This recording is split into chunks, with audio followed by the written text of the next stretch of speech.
Bienvenue à tous sur notre chaîne Portail Islamique. Aujourd'hui, nous allons aborder un sujet fondamental qui touche à notre quotidien, les moments interdits de dormir.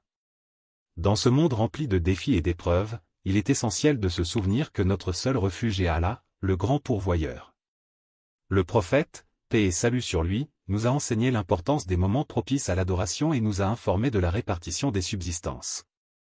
Il a particulièrement souligné le moment après la prière de l'aube, un moment béni et précieux. Dans un hadith authentique, le prophète, paix et salut sur lui, a dit, « Celui qui accomplit la prière de l'aube en groupe, puis s'assoit pour évoquer Allah jusqu'au lever du soleil, puis accomplit 2 rakats, aura la récompense d'un pèlerinage et d'une omra complète. » C'est pour cette raison que la plupart des savants considèrent qu'il est détestable de dormir après la prière de l'aube. Ils affirment même que cela conduit à la pauvreté, car c'est le moment où les bénédictions et les subsistances sont distribuées. Exemple du prophète et de Fatima.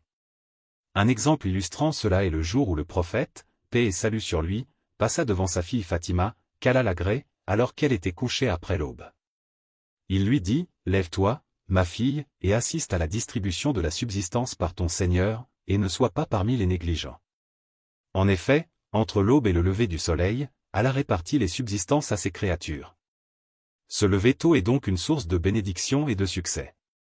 La sieste recommandée. Cependant, dormir après la prière de l'aube est détestable, tandis que faire une sieste, appelée Kailula, est recommandé.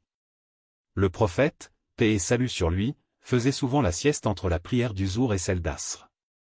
Anas, qu'Allah l'agrée, a dit, « Nous faisions la sieste après la prière du vendredi. » C'est donc à ce moment que le repos est encouragé. Le sommeil après l'Asr. Quant au sommeil après la prière de l'Asr, il est également déconseillé.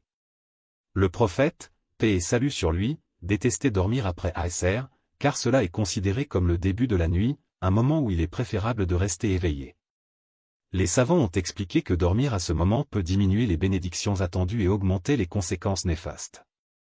Abdallah ibn Abbas, qu'Allah l'agrée, a dit, « Dormir après l'Asr diminue les bénédictions et accroît les problèmes. » Pour conclure, il est donc important de se méfier des moments de sommeil que le prophète, paix et salut sur lui, a déconseillés, afin de se protéger du mal qui pourrait en découler.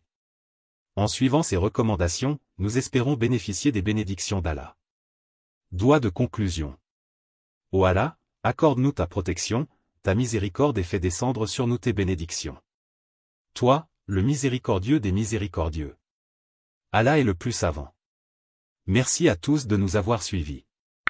N'oubliez pas de vous abonner et d'activer la cloche pour ne pas manquer nos prochaines vidéos. Assalamu alaikum wa rahmatullah.